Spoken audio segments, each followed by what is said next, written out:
What's up, boys and MKTV here? Welcome back to the channel. Welcome back to another video. Today, lads, we do have FPL tips for you, around 10 or so as well, to help you on the FPL season. If you do enjoy, smash thumbs up, subscribe. Without further ado, let's get into it. So the first tip we're going to be looking at, lads, is basically avoiding bias. So bias is basically, you have your favorite club there, which could be Chelsea, United, whoever it may be.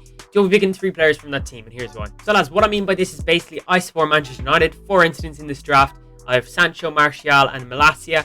Again, this could be a good option in the future, but for right now, there's no point picking 3 players from one club. Again, the same with Arsenal there as well at the moment.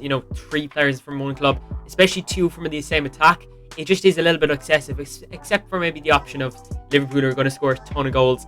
Spurs, for instance, Harry Kane and Son could be a good play. But for instance, try and stick away maybe 2 maximum from each club, and just don't let bias play into it, like for the likes of United in my case. Yeah, that's basically the first tip, lads. So tip number 2, lads, is going to be basically going for more attacking players as opposed to defensive players. And this is how you do it. For this, lads, basically you're not going to be looking at goalkeepers or forwards. They just don't really count for this kind of thing as well, because they're all attacking that or defensive.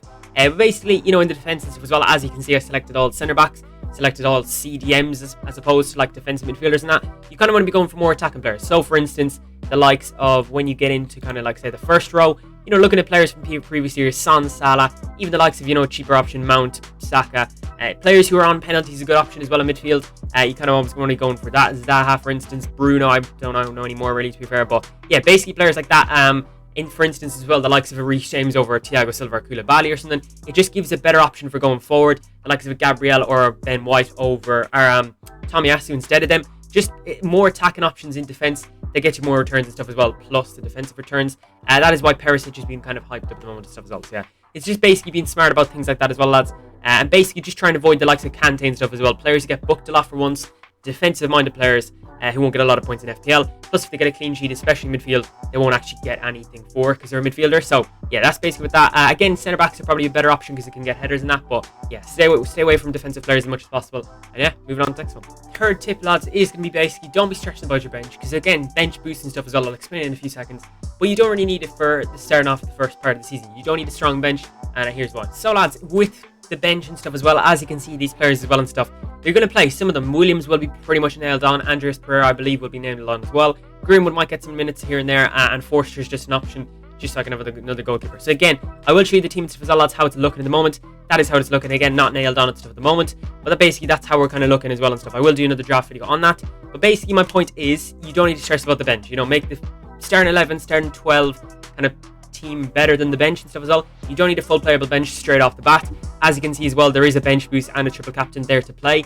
But again, the way the World Cup falls this year and stuff in FPL as well and stuff, do not stress about the bench. Yeah, lads, the fourth point I do have is basically don't be looking at new players. Don't be jumping at new players. That's the way of saying it. So lads, the next tip I do have is basically, don't jump on new players. So again, for instance, the likes of Perisic, who hasn't had much of a preseason, bear in mind. Koulibaly as well there again and stuff. And again, this could change. There could be way more players and new and stuff as well. You get the point though. The likes of Haaland, Nunes, Jesus, don't jump on them straight away, because the likes of a Kane or Wilson, for instance, as well and stuff, they could be better options that have already, they're already up and running, had a good preseason ahead of them and stuff as well. And it's just, they've kind of, they're in their surroundings and stuff for longer, so they're there, they're proven. And again, that doesn't mean, don't go for the likes of a Sterling or a Haaland or Nunes. For instance, any of these could score the first game week. They could be class all through season. But again, just don't jump on them, you want to get as much points as possible. It's not all about getting the new players in, but by all means, get whoever you want in and stuff as well at the same time. The next tip, lads, we're going to be looking at, the 5th tip is going to be looking at differentials. So lads, by differentials, what I do mean is basically having players that are less owned than the most. So for instance, Diaz currently is 11.4% owned.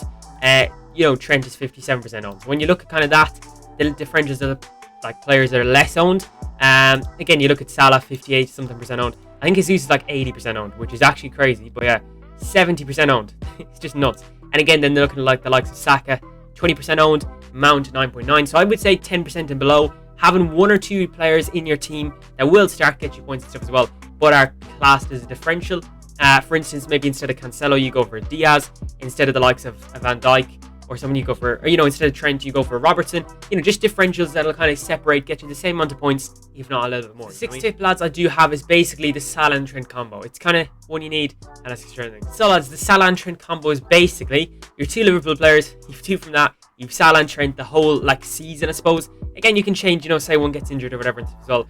They're basically guaranteed points. Nearly everyone in the game at the moment, when I check this as well, 57% owned and 56% owned or something. 59 even now. but I basically have to, more than half of the entire players in the game have them. They're going to be guaranteed points pretty much. Again, obviously if one gets injured and stuff as well, they are 2 players I would basically nailed on in every single team that I do build. So lads, the 7th tip I do have is basically when you're looking at forwards, the kind of forwards as in a striker and a winger, kind of be able to differentiate them and stuff as well, and basically be picking a striker. So what I mean by this, lads, for instance, Gabriel Jesus and Harry Kane are both out and out strikers in my opinion. Also, when we go over the transfers, and say you put in, forwards, whatever and stuff as well, being able to differentiate between the likes of a winger and a striker. So basically, for instance, at the moment, like the likes of Watkins could be classed as a winger if Ings plays as well and stuff. So that's obviously not what you kind of want. Jota maybe on the wing potentially as well. And then you look at the likes of Wilson and stuff as well, who are nailed on strikers for their team as well. Werner, for instance, the winger, kind of just in avoiding lads the wingers as much as possible. Again, they could still score goals in that, but when it comes to as a striker / forward option, you do want to be looking at someone who's up top and stuff as well. Again, Martial could potentially be in the wing. I don't see it too much. Again, the same with Richarlison and stuff like that. But basically, going for more attackers that are basically strikers to score goals. The 8th tip I do have, lads, is basically looking at the players' ownership and stuff as well. You don't want to be having players that are too owned or too little owned. So yeah, lads, again, looking at players that are owned and stuff as well. Martial, for instance, at the moment, 7% owned. Again, not a bad option and stuff as well. But if you have the likes of, say, for instance, Jesus, it could be an option of maybe, just have him in your team. 70% of the teams have him. So again, you're not losing, if you don't have him and he scores a goal, 70% of the teams will get points for that. So maybe just keeping that in mind as well, of players that are really, really high owned, to keep them in your team in case. And then obviously going for differentials and stuff as well. But that's basically the kind of big tip I would have as well. If there's players like Salah, Trent, maybe Jesus is near pretty much should be in every draft at the moment as well. But basically just having them in your team as well and stuff, to kind of not fall behind, and then obviously have differentials as well to kind of boost that kind of overall points. Yeah. So the 9th tip I do have, lads, is basically looking at seasons previously.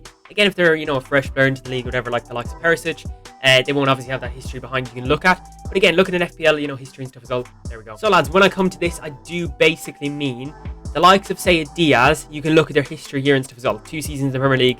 His goals, his assists, his clean sheets. You can look at all them kind of statistics and stuff as well. Obviously, the likes of a Harry Kane, go through his history, which is nuts, and basically just kind of going through them and stuff as well, seeing his goals, assists, kind of how many games in between goals, bonus points. Is he a player who gets a lot of bonus points?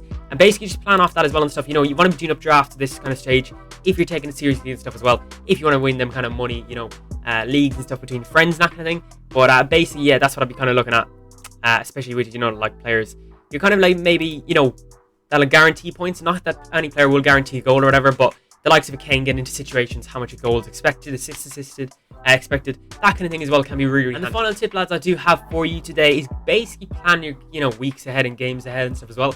Planning with game weeks, and I'll explain that right there. So lads, for this one again and stuff as well, I'm probably just going to go into home for a second, or not home, pick team. You want to be planning ahead with the weeks and stuff as well, lads. So again, this does play out with fixtures and stuff. For instance, if you have a player like Harry Kane, when you're going to use your triple captain, maybe just do up a draft and stuff as well on your, say, phone, or write it down or whatever. And basically what I would do is kind of say, see the players' game weeks and stuff coming up, see what they're kind of like. If there's a really, really good game week, a double game week, note it down and stuff as well. I would keep a notepad. If you're going for, high things in FPL, or trying to get as much points and stuff as well, advantage to your friends and that, or, colleagues, whatever the hell it may be, I'd basically be going for that. So like the likes of a Harry Kane and stuff as well, see his fixtures coming up.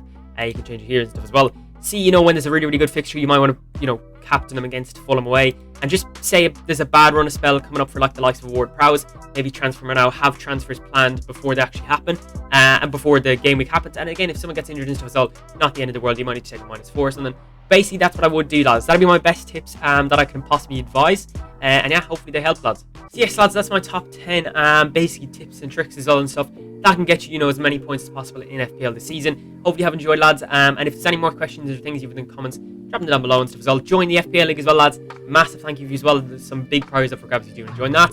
Smash thumbs up, subscribe, and I'll catch you guys next time with the next one. Peace.